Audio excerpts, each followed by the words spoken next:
الحمد لله نحمده ونستعينه ونستغفره ونتوكل عليه ونعوذ بالله من شرور أنفسنا ومن سيئات أعمالنا من يهده الله فلا مضل له ومن يضلل فلا هادي له وأشهد أن لا إله إلا الله وحده لا شريك له وأشهد أن محمدا عبده ورسوله اللهم صل على محمد وعلى آل محمد كما صليت على إبراهيم وعلى آل إبراهيم إنك حميد مجيد أما بعد فإن خير الكلام كلام الله وخير الهدي هدي محمد صلى الله عليه وسلم وشر الأمور محدثاتها وكل محدثة بدعة وكل بدعة ضلالة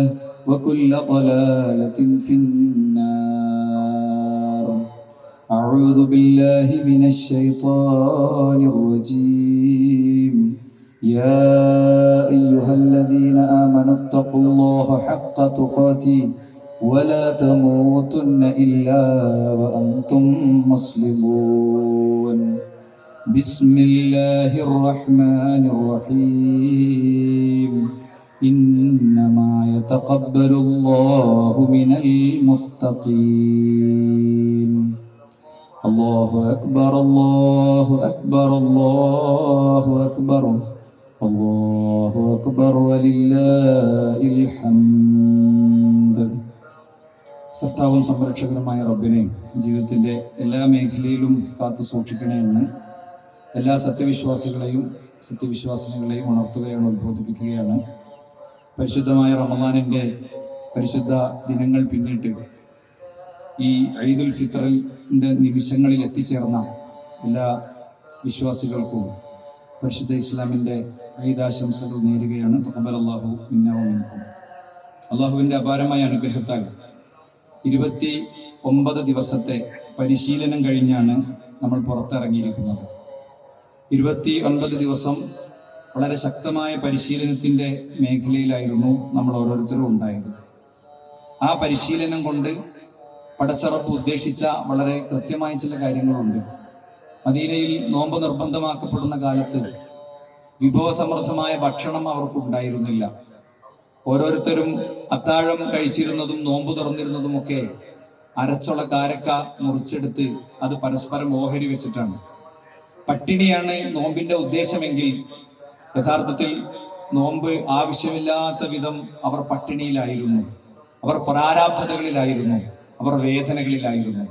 അപ്പോൾ പകൽ പട്ടിണിക്ക് വേണ്ടിയല്ല യഥാർത്ഥത്തിൽ വ്രതമുണ്ടായത്. വ്രതത്തെ നിർബന്ധമാക്കുന്നിടത്ത് തന്നെ വിശുദ്ധ ഖുർആൻ ആ കാര്യം പറഞ്ഞിട്ടുണ്ട്. ലഅല്ലകും തത്തഖൂൻ, നിങ്ങൾ സൂക്ഷ്മത പാലിക്കുന്ന ഒരു ജനതയാകാൻ വേണ്ടിയാണ് എന്നാണ്. 29 ദിവസത്തെ പരിശീലന ഘട്ടത്തിൽ നിന്ന് ഒരു വിശ്വാസി ആർജിച്ചെടുക്കേണ്ടത് തഖ്വയാണ്. ഏത് തഖ്വ?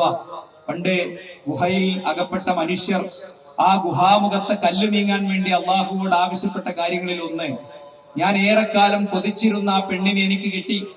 അവളുടെ ഹദീസിലെ പ്രയോഗം തന്നെ എടുത്തു പറഞ്ഞാൽ, അവളുടെ തുടയലിൽ ഞാൻ ഇരുന്നു. അപ്പോൾ അവൾ എന്നോട് പറഞ്ഞു, ഇഹ്ഫദില്ല, നീ അള്ളാഹുവിനെ സൂക്ഷിക്കണം.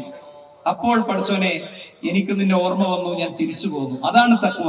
ആ തഖ്വ ഉണ്ടാകാനാണ് യഥാർത്ഥത്തിൽ 29 ദിവസത്തെ പരിശീലനം നമ്മൾ അനുഷ്ഠിച്ചത്. ഇനി സലഫുകളിൽപ്പെട്ട 2 ആളുകൾ ഒരു റൂമിൽ അടഞ്ഞിരിക്കുകയാണ്. റൂമിൽ അവര് ഒരു കാര്യത്തിലേക്ക് കടക്കുമ്പോ പെണ്ണിന് ഒരു ഓർമ്മ വരികയാണ്, പടച്ചോനെ എന്നുള്ള ഓർമ്മ വരികയാണ്.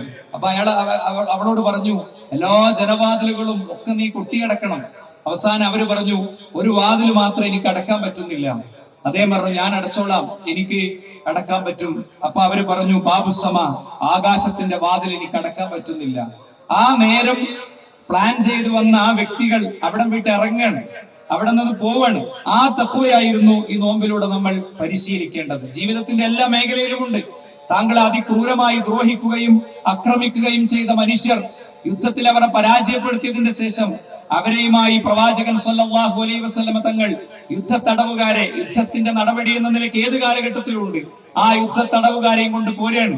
ഇസ്ലാമിനെയും ഇസ്ലാമിലെ യുദ്ധങ്ങളെയും ഇസ്ലാമിന്റെ സമീപനങ്ങളെയും വലിച്ചു കീറുന്നവർ കേൾക്കാൻ വേണ്ടി കൂടി, അവരെ തിരുത്താൻ വേണ്ടി കൂടി ഞാൻ പറയട്ടെ, അള്ളാഹുവിന്റെ റസൂൽ സല്ലല്ലാഹു അലൈഹി വസല്ലമ തങ്ങൾ ആ യുദ്ധ തടവുകാരെ കയ്യാമം വെച്ച് കൊണ്ടുവരുന്ന മനുഷ്യരെ കുറിച്ച് ഓർത്തപ്പോ ഒരുപാട് ഓർമ്മകൾ വന്നു. അവരുടെ മാതാപിതാക്കളെ, പ്രിയപ്പെട്ടവരെ, ബന്ധുക്കളെയൊക്കെ ക്രൂരമായി പീഡിപ്പിക്കുകയും അരുംകൊല നടത്തുകയും ചെയ്ത മനുഷ്യരെയാണ് കയ്യാമം വെച്ച് കൊണ്ടുവരുന്നത്. അതുകൊണ്ട് മുന്നിൽ നിന്ന് പ്രവാചകൻ ഉറക്കെ വിളിച്ചു പറഞ്ഞു, നിങ്ങൾ ബന്ദികളോട് മാന്യമായി മാത്രം പെരുമാറണം. അവരുടെ തഖ്വ അവിടെ പ്രത്യക്ഷപ്പെട്ടു. പ്രവാചകന്റെ ഒറ്റ വാചകം വന്നപ്പോ യാത്രാ വാഹനത്തിൽ കയറിയിരുന്ന അവരൊക്കെ അതിൽ നിന്ന് ഇറങ്ങി കയ്യാമം അഴിച്ചിട്ട് ഈ ബന്ദികളായ മനുഷ്യരെ, നടത്തിക്കൊണ്ടുവന്ന മനുഷ്യരെ നേരെ ആ യാത്രാ വാഹനങ്ങളിലേക്ക് കയറ്റി രാജാക്കന്മാരെ കൊണ്ടുവരുന്നത് പോലെ മദീനയിലേക്ക് അവരെ കൊണ്ടുവന്ന ചരിത്രമുണ്ട്. ജീവിതത്തിന്റെ ഏത് മേഖലയിൽ പ്രവർത്തിക്കുന്നവർക്കും സമ്പന്നമായ മാർഗദർശനമാണ് അള്ളാഹുവിന്റെ റസൂൽ സല്ലല്ലാഹു അലൈഹി വസല്ലം തങ്ങൾ നൽകിയത്.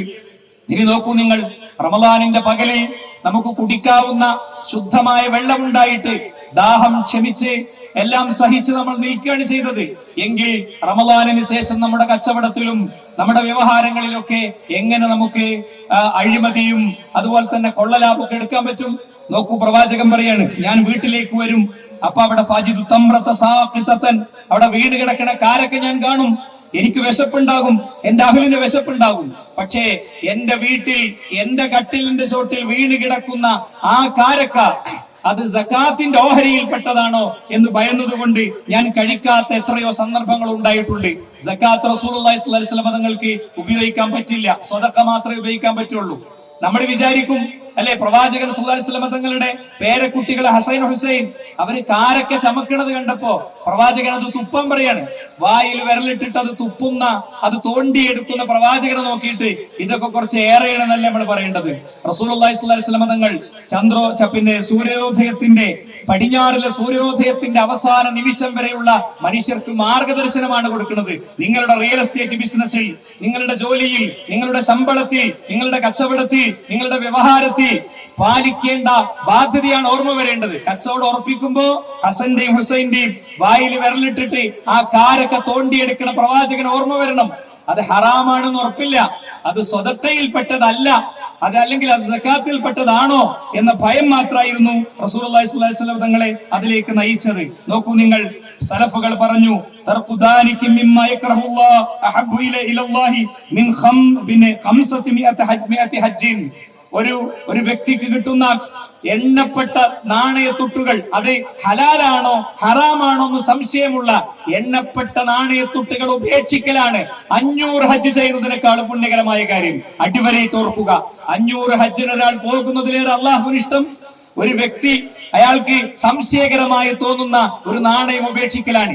ഇവിടെ വെച്ച് തീരുമാനമെടുക്കുക സുഹൃത്തുക്കളെ, ഈ തഖ്വയിലേക്ക് നമ്മൾ എത്തിയിട്ടുണ്ടോ? 29 ദിവസത്തെ പരിശീലനം കൊണ്ട് ഈ തഖ്വയിലേക്ക് നമ്മൾ എത്തിയിട്ടുണ്ടോ? സ്വന്തം ഭാര്യ അടുത്തുണ്ട്, അയാൾ പ്രവാസിയാണ്, രാവിലെ എയർപോർട്ടിൽ നിന്ന് വന്ന് അത്താഴം കഴിച്ച് കടന്നതാണ് അല്ലെ. സ്വന്തം ഭാര്യയുടെ ശരീരത്തിൽ സ്പർശിക്കുമ്പോൾ അയാൾക്ക് അനുഭവിക്കാവുന്ന ഒരാസ്വാദനം ഭയന്നിട്ട് കുട്ടിയെ നടുക്ക് കടത്തി അയാൾ എന്ത് ചെയ്യുന്നു? 9 മണി വരെ രണ്ടുപേരും ഉറങ്ങുന്നു, ആ രാത്രിക്ക് വേണ്ടി കാത്തു നിൽക്കുന്നു. ഇവിടെ അള്ളാഹുവിനെ മാത്രമാണ് ഉദ്ദേശിച്ചതെങ്കിൽ പിന്നെ യൂട്യൂബ് വീഡിയോകളിലേക്ക്, ഫോൺ സൈറ്റുകളിലേക്ക്, വ്യത്യസ്തമായ കണ്ടന്റുകളിലേക്ക് സുഹൃത്തുക്കളെ എങ്ങനെ പോകാൻ കഴിയും?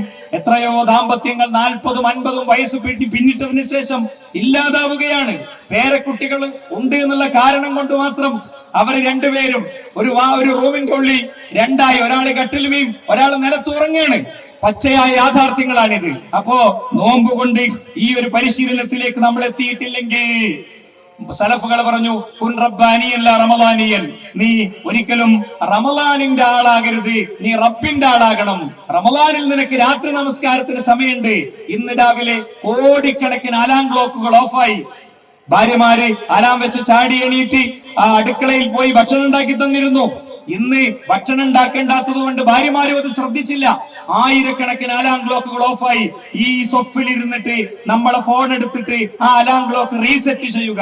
4:15 എണീറ്റത് ഇപ്പൊ ബാങ്കിനനുസരിച്ച് ഒരു 15 മിനിറ്റ് മുമ്പ് എണീക്കുക. ഭർത്താവിന്റെ മുഖത്ത് വെള്ളം കുടഞ്ഞ് എഴുന്നേൽപ്പിക്കുന്ന ഭാര്യയെ കുറിച്ച്, ഭാര്യയുടെ മുഖത്ത് വെള്ളം കുടഞ്ഞ് എഴുന്നേൽപ്പിക്കുന്ന ഭർത്താവിനെ കുറിച്ച് നബി കരീം സ്വല്ലല്ലാഹു അലൈഹി വസല്ലം തങ്ങൾ പഠിപ്പിച്ചിട്ടുണ്ട്. അവരെത്ര നല്ല മനുഷ്യരാണ്. നമ്മുടെ പിന്നെ സുഹൃത്തുക്കളെ, നമ്മളുടെ ആ ഒരു ബെഡ്റൂം, നമ്മളുടെ മണിയറ, അത് കുഞ്ഞു കുഞ്ഞു സീറോ ബൾബുകൾ വെച്ച് അലങ്കരിച്ച് ദാമ്പത്യ ജീവിതം തുടങ്ങിയ നാൾ മുതൽക്ക് എന്തൊക്കെയാ പിന്നെ ബെഡ്റൂമിൽ ഉണ്ടായിട്ടുണ്ട്. പക്ഷെ ഇങ്ങനത്തെ ഒരു കാര്യം ഉണ്ടായിട്ടുണ്ടോ? ഒരു കുടം വെള്ളം ഒഴിക്കലല്ലോ. അവിടെ പോലുണ്ട് സ്നേഹപൂർവ്വമുള്ള ഒരു വിളിയുണ്ട്, മോളെ എണീക്ക് നിസ്കരിക്ക് എന്ന് പറയുന്ന ഒരു വിളിയുണ്ട്. അതുകൊണ്ട് ആ അലാം ക്ലോക്കുകൾ സുഹൃത്തുക്കളെ പിന്നെയും അടിക്കട്ടെ. യഥാർത്ഥത്തിൽ അള്ളാഹുവിന് ഏറ്റവും ഇഷ്ടം എന്താണെന്നറിയോ? ഒരു സീസണിൽ സജീവമായിട്ട് കത്തിപ്പൊങ്ങുക, പിന്നെ ഒന്നും ഇല്ലാതിരിക്കുക എന്നുള്ളതല്ല. ദായിമായ അമലുകൾക്ക് സുഹൃത്തുക്കളെ തീർച്ചയായും വലിയ പ്രാധാന്യമുണ്ട്, അല്ലെ? ദായിമായ അമലുകൾ എന്താ? അള്ളാഹുവിന് അതാണ് ഇഷ്ടം, റസൂലിന് അതാണ് ഇഷ്ടം. മാത്രമല്ല അമലുകൾ ചെയ്യാനുള്ള സന്നദ്ധത അതുകൊണ്ടുണ്ടാകുന്നതാണ്. വല്ലദീന ജാഹദൂ ഫീനാ ലനഹ്ദിയന്നഹും സുബലനാ. നമ്മുടെ വഴിയിൽ പരിശ്രമിക്കുന്നവർക്ക് നാം അതിന്റെ എല്ലാ വഴികളും കാണിച്ചു കൊടുക്കും എന്നാണ്. നോക്കൂ നിങ്ങൾ, ആയിരക്കണക്കിന് സുന്നത്തുകളില്ലേ നമുക്ക് എന്താ എടുക്കാൻ പറ്റാത്തത്? വാഹനത്തിലേക്ക് പ്രവേശിക്കുമ്പോൾ ദിക്ർ നമുക്കറിയില്ലേ? പള്ളിയിലേക്ക് പ്രവേശിക്കുമ്പോൾ ദിക്ർ നമുക്കറിയില്ലേ? ബിസ്മി ചൊല്ലേണ്ട സമയങ്ങൾ അറിയില്ലേ? എന്തുകൊണ്ടാ ചെയ്യാൻ കഴിയാത്തത്? അല്ലാഹു സുബ്ഹാനഹു വ തആല തൗഫീഖ് തരുന്നില്ല. അപ്പൊ തൗഫീഖ് കിട്ടാനുള്ള വഴി എന്താ? ഒരു സ്ഥിരം മൊഡ്യൂൾ നമുക്ക് വേണം. ഓരോ വ്യക്തിക്കും വ്യത്യസ്തമായിരിക്കാം മൊഡ്യൂള്. യാത്രയുള്ള ആൾക്ക് അതിനനുസരിച്ചായിരിക്കും, വീട്ടിൽ തന്നെയുള്ള ആൾക്ക് അതിനനുസരിച്ചായിരിക്കും, വയസ്സായ ആൾക്ക് അതിനനുസരിച്ചായിരിക്കും. ഫർളായ കർമ്മങ്ങൾക്ക് ശേഷമുള്ള ആ സുന്നത്തുകൾ ചിലപ്പോ സുബഹി കഴിഞ്ഞതിന്റെ ശേഷം ഉദയം വരെയും പിന്നെ ഒരു 10 മിനിറ്റ് ഇരിക്കാൻ പറ്റിയ ആളുണ്ടാകും. അവർക്ക് ഹജ്ജത്തൻ താമ, പൂർണ്ണമായ ഹജ്ജ് ഉണ്ട് എന്ന് റസൂലുള്ളാഹി 3 വട്ടം ആവർത്തിച്ചു പറഞ്ഞു. ഇങ്ങനെ നമ്മളൊരു മൊഡ്യൂൾ കണ്ടെത്തണം. മകന് വേറെയായിരിക്കും, ഭാര്യക്ക് വേറെയായിരിക്കും, കോമൺ ആയി എല്ലാവരും ചെയ്യണതൊക്കെ ഉണ്ടാകും. അങ്ങനത്തെ ഒരു സന്നദ്ധതയിലേക്ക് എത്താൻ നമുക്ക് പറ്റണം. അപ്പൊ എന്താ സംഭവിക്കാരോ? അങ്ങനെ ചെയ്യുന്ന വ്യക്തിക്ക് തിന്മ ചെയ്യാൻ കഴിയാത്ത അവസ്ഥ അള്ളാഹു ഉണ്ടാക്കും. സുന്നത്തിലൂടെ എന്നിലേക്ക് അടുത്തടുത്ത് പിന്നെ തിന്മ ചെയ്യാൻ കഴിയൂല, തിന്മയിലേക്ക് നോക്കാൻ കഴിയൂല. അതിനുള്ള കപ്പാസിറ്റി പടച്ചോൻ എടുത്തു കളയും. അങ്ങനത്തെ ഒരു വലിയ സുരക്ഷിതത്വം യഥാർത്ഥത്തിൽ നമുക്ക് നൽകുമെന്ന് പഠിപ്പിക്കുകയാണ്. അതുകൊണ്ട് തന്നെ മാത്രല്ല അല്ലാഹു സുബ്ഹാനഹു വ തആലയുടെ എന്നും നന്ദിയുള്ള അടിമയാകും. പാപ്പാക്ക് അറ്റാക്ക് വന്നതിന്റെ ശേഷം ഹോസ്പിറ്റലിന്റെ മുറ്റത്തെ പള്ളിയിലിരുന്ന് നിറക്കണ്ണുകളോടുകൂടെ പ്രാർത്ഥിക്കുകയാണ്. ടീച്ചർ പറഞ്ഞു, ഓന് ചെറിയൊരു ബുദ്ധിമുട്ടുണ്ട്, ഹോസ്പിറ്റലിലാണ്. ചെന്ന് നോക്കിയപ്പോ ICUവിന്റെ ഇത്തിരി പോകുന്ന കുഞ്ഞു ഹോളിലൂടെ നോക്കിയപ്പോ ആ ഭാഗത്തൂടെ നോക്കിയപ്പോ ചോര വാർന്ന് അവനിങ്ങനെ കിടക്കുന്നത് കാണുകയാണ്. അപ്പൊ അള്ളാഹുവിനൊക്കെ ശരിക്കും ഓർമ്മ വരികയാണ്. അങ്ങനെ ഓർമ്മ വരേണ്ടതല്ല പടച്ചോൻ. തഅറഫ് ഇലല്ലാഹ് ഫി ഫിർറഖാഇ. നിനക്ക് സന്തോഷം ഉണ്ടാകുമ്പോഴും നിനക്ക് അള്ളാഹുവോട് ഒരു ബന്ധം വേണം. സ്ഥിരമായി ചെയ്യുന്ന കുറച്ച് സുന്നത്തുകൾ ഉണ്ടെങ്കിൽ നമ്മൾ സെലക്ട് ചെയ്യുക, സീസൺ അനുസരിച്ച് സെലക്ട് ചെയ്യുക. മഴക്കാലത്തൊന്ന്, ചൂടുകാലത്തൊന്ന് ഒക്കെ 10,000-കണക്കിന് സുന്നത്തുകൾ ഉണ്ട്. അതിൽ നിന്ന് നമുക്കൊരു പേഴ്സണൽ മൊഡ്യൂൾ വേണം. ചില ദിക്റുകൾ, ചില സുന്നത്തുകൾ എല്ലാ നിമിഷവും ചെയ്യുന്നത്. താടി വെക്കുക എന്നുള്ളത് എല്ലാ നിമിഷത്തേക്കുള്ള ഒരു പുണ്യാണ്, അല്ലെ? എല്ലാ മാസത്തിലും ചെയ്യാവുന്നത്, എല്ലാ ആഴ്ചയിലും ചെയ്യാവുന്നത്. അങ്ങനത്തെ ചില നന്മകൾ നമുക്ക് നിയത്താക്കാൻ തീർച്ചയായും സുഹൃത്തുക്കളെ സാധിക്കണം. അതോടൊപ്പം നോമ്പിന്റെ അഹ്ലുകാർ ഏറ്റവും ശക്തമായി തിരിച്ചറിയേണ്ടത് എന്താ? നമ്മൾ ചില തക്ബീറിന്റെ അർത്ഥാണ് അല്ലാഹു അക്ബർ, അല്ലാഹു അക്ബർ, ലാ ഇലാഹ ഇല്ലല്ലാഹു, അല്ലാഹു അക്ബർ, അല്ലാഹു അക്ബർ വലില്ലാഹിൽ ഹംദ് എന്നത് ചുണ്ടറ്റത്തെ കേവല ശബ്ദമാകരുത്. അത് അല്ലാഹു അക്ബർ എന്നത് ഹസ്ബുനല്ലാഹു വനിഅമൽ വകീൽ എന്നത് കാലിഗ്രാഫിയിൽ എഴുതി തൂക്കാനുള്ളത് മാത്രമാകരുത്. ഈ സൂറത്ത് പിന്നെ യാസീനും സൂറത്തുൽ ഫലഖും പിന്നെ സൂറത്തുൽ ഇഖ്ലാസും അതുപോലെ തന്നെ ആയത്തുൽ കുർസിയും ഒക്കെ മനോഹരമായി കാറിൽ കെട്ടിത്തൂക്കാനുള്ളത് മാത്രമാകരുത്. ഇടനെഞ്ചത്ത് നിന്ന് ഇവിടെ നിന്ന് അള്ളാഹുവോട് പറയുന്നതാകണം. എന്നെ സൃഷ്ടിച്ചു പരിപാലിച്ച റബ്ബേ, പിതാവിന്റെ ശരീരത്തിൽ നിന്ന് സ്രവിക്കുന്ന 20 മുതൽ 40 ലക്ഷം വരെയുള്ള ബീജബിഞ്ചുക്കളിൽ ഏതോ ഒന്ന് മാതാവിന്റെ അണ്ഡവുമായി കൂടിച്ചേർന്ന് അത് ഭ്രൂണമായി സിക്താണ്ഡമായി അങ്ങനെ അണ്ഡവാഹിനിക്കുടലിലെ ഇന്ദ്രിയ ബിന്ദുവായി ഭ്രൂണമായി സിക്താണ്ഡമായി മനുഷ്യ കുഞ്ഞായി സമ്പൂർണതകളിലേക്ക് പിറന്നു വീണ ആ മനുഷ്യ കുഞ്ഞ് അവനുണ്ടാക്കിയ റബ്ബ് അവനാണ് അക്ബർ, അവനാണ് അക്ബർ. അവന്റെ വയറ്റിൽ പിന്നെ ഉള്ള മലത്തെ മാനേജ് ചെയ്യുന്നവനാണ് അക്ബർ അള്ളാഹു. അതിനെ അവിടെ പിടിച്ചു നിർത്താനുള്ള മസിൽസ് കൊടുത്തവനാണ് അള്ളാഹു. അതിനെ പുറത്തേക്ക് വിടാനുള്ള സിസ്റ്റം ഉണ്ടാക്കിയവനാണ് അള്ളാഹു. അതില്ലെങ്കിലോ അവൻ ആരുമല്ല. അവൻ എന്ത് ഡെസിഗ്നേഷൻ ഉണ്ടായിട്ടും കാര്യമില്ല, ആർക്കും വേണ്ടി വരില്ല, അല്ലെ? ആ അള്ളാഹുവിനെ യഥാവിധി ഉൾക്കൊള്ളുകയും മനസ്സിലാക്കുകയും ചെയ്യുക എന്നതാണ്. പലപ്പോഴും എന്താ സംഭവിക്കുക? പലപ്പോഴും ഈദ്ഗാഹുകളിലേക്ക് പോലും അരയിൽ ഏലസും ഐക്കല്ലൊക്കെ കെട്ടിയിട്ട മനുഷ്യന്മാർ വരിക. അരയിൽ ഏലസും ഐക്കല്ലും കെട്ടിയവർക്ക് സുഹൃത്തുക്കളെ എങ്ങനെയാണ് അള്ളാഹു അക്ബർ പറയാൻ പറ്റുക? അള്ളാഹു അക്ബർ എന്ന് ഉൾക്കൊണ്ട ഒരു വ്യക്തി ഹസ്ബുനല്ലാഹു വനിഅമൽ വകീൽ, എനിക്ക് റബ്ബ് മതി. കത്തിയാളുന്ന തീകുണ്ടാരത്തിലേക്ക് പോയപ്പോ മഹാനായ ഇബ്രാഹിം നബി അലൈഹി സ്വലാം പറഞ്ഞ വാചകം, ഫറഔന്റെ കൊട്ടാരത്തിൽ മൂസ അലൈഹി സ്വലാം അതിജയിച്ച വാചകം, മഹാനായ പ്രവാചകൻ മക്കയിലെ ധിക്കാരികളായ മനുഷ്യർക്ക് മുന്നിൽ അതിജീവിച്ച വാചകം, ഇന്നും മനുഷ്യ ചരിത്രം അതിജീവിക്കുന്ന വാചകം. ഗസ്സയെ ഓർക്കാതെയും ഗസയിലെ ഫലസ്തീനിലെ മനുഷ്യരെ സ്മരിക്കാതെയും നമുക്ക് ഈദില്ലെങ്കിൽ ഇന്നും മാറി മാറി നമ്മുടെ മുന്നിലെ റീലുകളിൽ സ്വന്തം ഉമ്മയെ നഷ്ടപ്പെട്ട, സ്വന്തം ഉപ്പയെ നഷ്ടപ്പെട്ട, സ്വന്തം പ്രിയപ്പെട്ടവരെ നഷ്ടപ്പെട്ട കുഞ്ഞുങ്ങളെ നിങ്ങൾ കണ്ടിട്ടില്ലേ? അവന്റെ കാല് പോയി, അവന്റെ കൈ പോയി, അവന്റെ അടുത്ത് മൈക്രോഫോൺ കൊടുത്ത് അൽ ജസീറക്കാരൻ ചോദിക്കുമ്പോ അവൻ പറയാണ്, ഹസ്ബുനല്ലാഹു വനിഅമൽ വകീൽ, ഖുദ്സിനെ ഞങ്ങൾ തിരിച്ചു പിടിക്കും. ചെറിയ കുട്ടിയാണ്. ഇതൊന്നും സെറ്റിട്ട് പറയുന്നതല്ല, ഇതൊന്നും റീൽസിന് വേണ്ടി എടുക്കുന്നതല്ല. അവരുടെ ഉള്ളിൽ അതിശക്തമായി പഠിപ്പിക്കപ്പെട്ടവരും ആ നാട്ടിലുണ്ട്. തൗഹീദിന്റെ നന്മകൾ അതിശക്തമായി പഠിപ്പിക്കപ്പെട്ടവരും. അതുകൊണ്ട് ബോംബ് വർഷങ്ങളിലൂടെ ഒരു ജനതയെ ഇല്ലാതാക്കുമ്പോ അങ്ങറ്റത്ത് യൂറോപ്പിൽ എങ്ങനെ ഈ മനുഷ്യർക്ക് ഇത്രയും തീവ്രമായ അവസ്ഥയിലും ഉമ്മാന്റെ ശരീരം ഒന്നിച്ച് 30, 40, 50 മനുഷ്യരുടെ ശരീരം മണ്ണിലേക്കിട്ട് തിരിച്ചു പോരുമ്പോഴും അവർ ഈ പറയുന്ന അള്ളാ എന്താന്ന് പഠിച്ചിട്ട് യൂറോപ്പിലെ സെലിബ്രിറ്റികൾ ഇസ്ലാം സ്വീകരിച്ചതിന്റെ അനുഭവങ്ങൾ നമ്മുടെ മുന്നിലുണ്ട്. അതാണ് അല്ലാഹു അക്ബർ. നമുക്ക് എന്തെങ്കിലും ചെറിയ വിഷമം വരുമ്പോഴത്തേന് എനിക്ക് അവിടെ ചെയ്തിട്ടുണ്ടോ, എനിക്ക് അങ്ങനെ പ്രശ്നമുണ്ടോ, എനിക്ക് ഇങ്ങനെ പ്രശ്നമുണ്ടോ തോന്നിയ നേരെ സൂറത്തുൽ ബഖറ എടുക്കുക, സ്ഥിരമായിട്ട് ശരിക്കാൻ പാരായണം ചെയ്യുക, അല്ലെ? ആയത്തുൽ കുർസി ഓതുക, ഒന്നും ഉണ്ടായിരിക്കുക, ഖലാസ്. അതിന് ജിന്നി ബീവിയും ജിന്നുമ്മയും മഖാമും മഖ്ബറയും അല്ല നമ്മുടെ വഴി. സുഹൃത്തുക്കളെ, നിങ്ങളൊക്കെ മനസ്സിലാക്കുക, ഹൃദയത്തിന്റെ ഉള്ളിൽ ഞാൻ പറയുന്നത് ഇത് മുഖ്യ വിഷയമാണ്. മരിക്കാൻ കിടക്കാണ് ലോകത്തിന്റെ റസൂല്.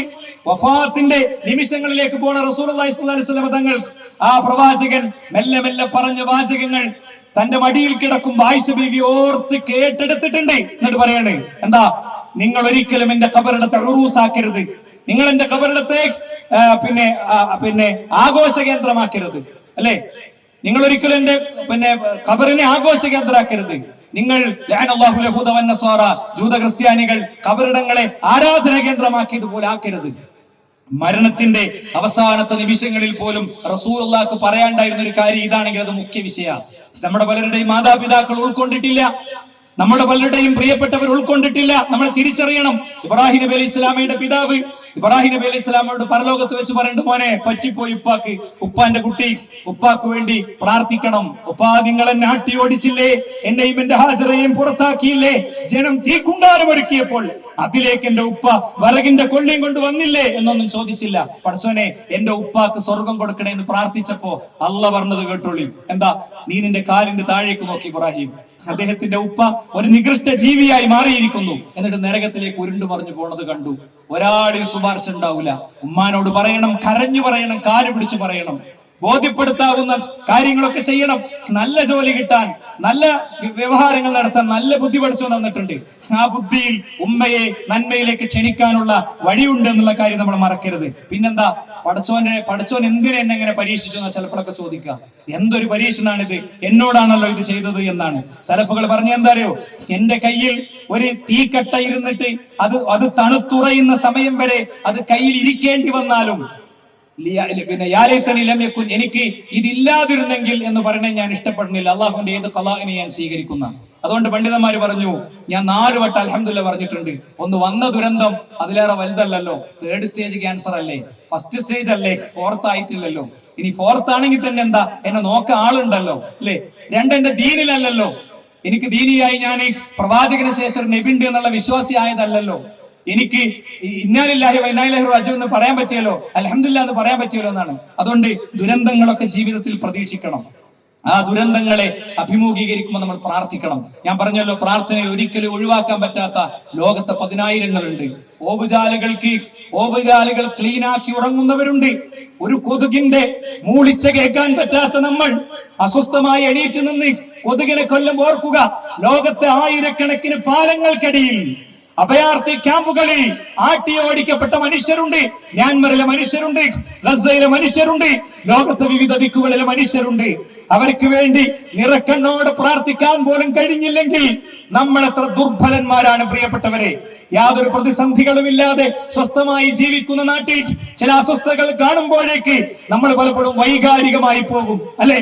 നമ്മൾ ഫാസിസ്റ്റുകൾ ജീവിക്കുന്ന രാജ്യത്ത് ഫാസിസ്റ്റുകളുടെ ഇന്ധനങ്ങൾക്ക് വിറക് വെച്ചു കൊടുക്കലല്ല നമ്മുടെ ദൗത്യം. വികാര പ്രകടനങ്ങളല്ല, തലച്ചോറ് കൊണ്ട് ദൗത്യം നിർവഹിക്കേണ്ട ഘട്ടമാണിത്. തലച്ചോറ് കൊണ്ടുള്ള ഒന്നാമത്തെ ദൗത്യം എന്താ? ഇസ്ലാമിനെ തെറ്റിദ്ധരിച്ച ഓരോ വ്യക്തിക്കും വെളിച്ചം പകരാൻ നമുക്ക് പറ്റണം. നമ്മൾ വിചാരിക്കുന്നു ആളുകൾക്കൊക്കെ എല്ലാം അറിയും, ആളുകൾക്കൊക്കെ ഒക്കെ അറിയുമെന്ന്. ആളുകൾക്കൊന്നും അറിയില്ല എന്ന് അവരെ സമീപിക്കുമ്പോൾ നമുക്ക് മനസ്സിലാകും. എങ്കിൽ അവർക്ക് വെളിച്ചം പകരണം. എന്താ ഭയങ്കര പഞ്ചുള്ള മുദ്രാവാക്യങ്ങൾ പറഞ്ഞാലും തീവ്രമായി പ്രസംഗിച്ചാലും എല്ലാതുമായി എന്ന് ആരും വിചാരിക്കരുത്. മക്കയിലേക്ക് പ്രവാചകന്റെ സൈന്യം പ്രവേശിക്കുകയാണ്. 10 കൊല്ലത്തെ മൈഗ്രേഷന് ശേഷം, ഹിജറയ്ക്കു ശേഷം, മദീനയിലെ താമസത്തിന് ശേഷം മക്ക കീഴടക്കുമ്പോൾ സഅദിന്റെ ചുണ്ടിൽ നിന്ന് വന്നു, എന്താ ഇന്ന് ഇറച്ചി കൊണ്ട് നിങ്ങൾ കളിക്കുന്ന ദിവസമാണ്. തക്ബീർ ധ്വനികൾക്കിടയിൽ വളരെ ഉച്ചത്തിൽ പ്രവാചകന്റെ ശബ്ദം ഉയർന്നു. സഅദ് പറഞ്ഞത് കള്ളമാണ് എന്ന് റസൂൽ പറഞ്ഞു. തിരുത്തി, ഇന്ന് കാരുണ്യത്തിന്റെ ദിനമാണ്. പഞ്ച് ഡയലോഗ് എവിടെയും പ്രവാചകൻ പറഞ്ഞിട്ടില്ല. അവരെ ശത്രുവിനെ ഇങ്ങനെ പ്രകോപിപ്പിക്കുന്ന ഡയലോഗ് പറഞ്ഞപ്പോ പ്രവാചകൻ മാറി നിൽക്കുന്നു പറഞ്ഞു, അല്ലെ? ഇവിടെ മാറി നിൽക്കുന്നു പറഞ്ഞു. നമ്മൾ പക്വത പാലിക്കാൻ പഠിക്കണം. പക്വത പാലിക്കുന്നതിന് ഷണ്ഡീകരിക്കലായി ആരും വിചാരിക്കരുത്. ഈ രാജ്യത്തെ മുസ്ലിങ്ങളുടെ മാത്രം പ്രശ്നമല്ല ഇവിടെ നടക്കുന്നത്. പെട്രോളിന്റെ വില കൂടിയിട്ടുണ്ട്. ഇവിടുത്തെ പൊതുസ്ഥാപനങ്ങൾ മുഴുവൻ വിറ്റു തുലക്കുന്നുണ്ട്. ഇതൊക്കെ അറിയാതിരിക്കാൻ രാജ്യത്തിന്റെ ശ്രീലങ്കയിൽ പ്രസിഡന്റിന്റെ കൊട്ടാരം ജനങ്ങൾ വളഞ്ഞ വീഡിയോ നമ്മൾ കണ്ടു. നമ്മുടെ നാട് വളയാത്തതിനൊറ്റ കാരണം ഇവിടുത്തെ പൊതുസ്ഥാപനങ്ങൾ വിൽക്കുന്നു, ഇവിടുത്തെ ഫൈനാൻഷ്യൽ മാനേജ്മെന്റ് വേറൊരു നിലക്ക് നടക്കുന്നു, തെറ്റായ കണക്കുകൾ തരുന്നു എന്നുള്ളതുകൊണ്ടാണ്. പതുക്കെ നമുക്കത് ബോധ്യപ്പെട്ടു തുടങ്ങുകയാണ്. അപ്പൊ അത് മാനേജ് ചെയ്യാനാണ് പലപ്പോഴും വിഷയങ്ങൾ വരുന്നത്. എന്നാൽ ആ വിഷയങ്ങൾ കാണാതെ പോകരുത്. നമ്മൾ പലപ്പോഴും ഇവിടെ ഏറ്റവും പുതിയത് എന്താ? വഖഫ് ഭൂമിയാണ്. നമുക്ക് എന്താ റോള്? അതെന്താന്ന് മനസ്സിലാക്കാനുള്ള സമയങ്ങളിൽ സുഹൃത്തുക്കളെ നമുക്ക് വേണ്ടേ? പ്രൊഫഷണൽ തിരക്കുകൾക്കിടയിൽ, ഓട്ടത്തിനിടയിൽ അതുപോലും തിരിച്ചറിയുന്നില്ല നമ്മൾ. അത് തിരിച്ചറിയുമ്പോഴേ പ്രതിരോധം സാധ്യമാകുള്ളൂ. അത്തരം വിഷയങ്ങളിൽ ശരിയായ ശ്രദ്ധ നമുക്കുണ്ടാകണം. സുഹൃത്തുക്കളെ, പുറത്തൊക്കെ ഉഷാറാണ്, ബെഡ്റൂമിൽ വന്നാൽ പ്രശ്നമാണ്. ഈ അവസ്ഥ ഉണ്ടായിക്കൂടാ. പലപ്പോഴും എന്താ പ്രശ്നം? ഈഗോയാണ് പ്രശ്നം. ഇനി ഈ ഈഗോകളൊക്കെ അവസാനിക്കപ്പോ രണ്ടിലൊരാൾ അവസാനിക്കും. അങ്ങനെ ബഹളമുണ്ടാക്കാത്തൊരു ആംബുലൻസ്, സൈറൺ മുഴക്കാത്തൊരു ആംബുലൻസ് വീട്ടിന്റെ മുറ്റത്ത് വന്ന് നിർത്തും. അതിൽ നിന്നൊരു ഫ്രീസർ പുറത്തിറക്കും. ആ ഫ്രീസറിലേക്ക് അവളല്ലെങ്കിൽ അവൻ വരും. എന്നിട്ട് ആ ആളുകളുടെ തോളിൽ ഇങ്ങനെ തൂങ്ങി തളർന്ന അവശമായി വന്ന് നെറ്റിയിലൊരു ചുംബനം കൊടുക്കുമ്പോ, തണുത്തുറഞ്ഞ ബോഡിയിൽ ചുംബനം കൊടുത്ത ആൾക്കൂട്ടത്തിലേക്ക് മടങ്ങുമ്പോ, വിധവയെന്ന് ലോകം വിളിക്കുമ്പോ, വിഭാരെന്ന് ലോകം വിളിക്കുമ്പോ, ഭാര്യയില്ലാത്ത ആദ്യത്തെ രാത്രി സ്വന്തം തലയിണയിൽ ഭാര്യയുടെ തലയിണ ബാക്കിയാക്കി ഉറങ്ങുമ്പോ എല്ലാ വിരോധങ്ങളും അവസാനിച്ചിട്ടുണ്ടാകും. അതുവരെ പോകരുത് ഒരിക്കലും. അഹ്ലുസുന്ന നമ്മളെ പഠിപ്പിച്ചു. എന്താ പഠിപ്പിച്ചത്? ഒരാൾ നിങ്ങളോടൊരു കാര്യത്തിൽ വിയോജിച്ചാൽ, നിങ്ങളോട് പ്രശ്നം ഉണ്ടാക്കിയാൽ അയാൾക്ക് 70 ഉദറിനെ തരയണം. ഭർത്താവ് എന്തേ അങ്ങനെ പറഞ്ഞു? അത് ഇതുകൊണ്ടായിരിക്കും. ഭാര്യ എന്തേ അങ്ങനെ പറഞ്ഞു? അത് ഇതുകൊണ്ടായിരിക്കും. ശൈത്താൻ വന്ന് പൊളിക്കും. അതുകൊണ്ട് എന്തിനാ അങ്ങനെ പറയണത്?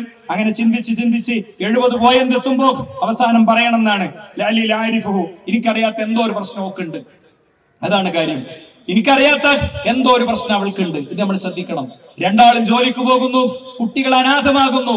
അവസാനം എക്സൈസിന്റെ വണ്ടി നമ്മുടെ വീട്ടിൽ വരുന്നു, മോന്റെ റൂമിൽ നിന്ന് MDMA പിടിക്കുന്നു. സുഹൃത്തുക്കളെ, പ്രതികളാണ് നമ്മൾ. ഒരു കുട്ടിയും പെടുന്നതിന് MDMA കാരനാകുന്നില്ല. ഓരോ രക്ഷിതാവും ആ കുട്ടിയെ സൃഷ്ടിക്കുകയാണ്. നമ്മളുടെ ജോലി നമ്മൾ പകുതിയാക്കണമെങ്കിൽ പകുതിയാക്കണം. രണ്ടിലൊരാൾ ജോലി നിർത്തണമെങ്കിൽ നിർത്തണം.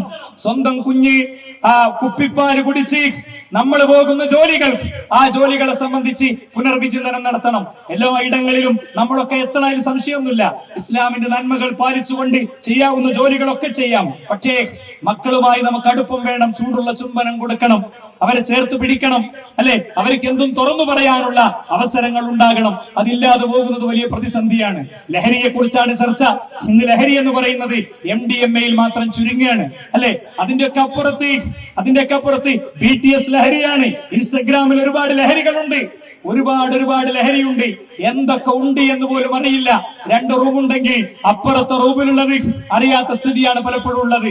ആ സ്ഥിതി പോലെയാണ് മക്കളുടെയും നമ്മുടെയും ജീവിതം. പാരലായി 2 രേഖകളായി പോകുന്ന സാഹചര്യം യഥാർത്ഥത്തിലുണ്ട്. ഇത് നമ്മൾ ഓരോരുത്തരും ശരിയാമിതമറിഞ്ഞ് തിരുത്തേണ്ടതാണ്. കുടുംബ ബജറ്റിൽ കൈവെക്കണം. കുടുംബ ബജറ്റിൽ നമ്മളില്ലാത്തൊരു ദിവസം വന്നാലും കുടുംബത്തിന് പോകാവുന്ന അവസ്ഥകൾ ഉണ്ടാകണം. നോക്കൂ നിങ്ങൾ, കാനമിൻ അഹ്ലുസ്സുഫത്തി സബഊന റജുലൻ ലൈസ ലിവാഹിദിൻ മിൻഹും റിദാ. 70 ചില്ലാനും പ്രവാചകന്റെ സ്വഹാബിമാർക്ക് ഒറ്റ തുണിയില്ലാത്തവരുണ്ടായിരുന്നു. അവർക്ക് ഒന്ന് കുനിയുമ്പോ അവരുടെ ലൈംഗികാവയവങ്ങൾ കാണുന്നുള്ളത് കൊണ്ട് പെണ്ണുങ്ങളോട് പതുക്കെ എണീക്കാൻ പറയുന്ന അവസ്ഥ ഉണ്ടായിരുന്നു. അവര് നോറ്റ നോമ്പും അവര് അനുഷ്ഠിച്ച പെരുന്നാളും ആഘോഷിക്കുന്നവരാണ് നമ്മൾ. നമ്മളെ ബിസിനസ്സുകളിൽ വലിയ കണ്ണ് കണ്ട് അവിടുന്ന് പലിശക്ക് വാങ്ങി ഇവിടുന്ന് കടം വാങ്ങി ഒക്കെ നിക്ഷേപിച്ചു പോകുമ്പോ കടക്കാരനായി മരിച്ചാൽ മുത്ത് റസൂലുള്ളാഹി ഉണ്ടെങ്കിൽ നിസ്കരിക്കൂല. 1 ദിർഹം മാത്രം കടമുള്ള വ്യക്തിക്ക് വേണ്ടി നിസ്കരിച്ചില്ല പ്രവാചകൻ. അദ്ദേഹത്തിന്റെ കൂട്ടുകാരൻ അത് ഏറ്റെടുത്തപ്പോ അടുത്ത ദിവസം റസൂലുള്ളാഹി ചോദിക്കുന്നുണ്ട്, നീ അത് കൊടുത്തോ? നബി, ഇന്നലെ വൈകുന്നേരല്ലേ, ഞാൻ അന്ന് കൊടുത്തോളാം, അടുത്ത ദിവസം വീണ്ടും കൊടുക്ക. അപ്പോഴാ പറയണത്, ഏറ്റെടുത്തോണ്ട് തീരൂല, പിന്നെ കൊടുത്ത് വീട്ടിയാലേ പ്രിയപ്പെട്ടവരെ തീരുകയുള്ളൂ. 6 നോമ്പുകളുണ്ട് ഇതിന്റെ ശേഷം. ആ 6 നോമ്പുകളും നോൽക്കുന്ന വ്യക്തിക്ക് 1 വർഷം മുഴുവൻ നോറ്റ പുണ്യുണ്ട് എന്നാണ്. അത് ഉണ്ട് എന്ന് പലപ്പോഴും അറിയാം, പക്ഷെ നോൽക്കലില്ല. അതിന് കുടുംബം ഒന്നിച്ച് പ്ലാൻ ഉണ്ടാക്കണം. നോമ്പ് എങ്ങനെയാണ് നോറ്റത് അതേപോലെ ഒന്നിച്ച് പ്ലാൻ ഉണ്ടാക്കി വാപ്പാക്കുമാക്ക് എല്ലാവർക്കും.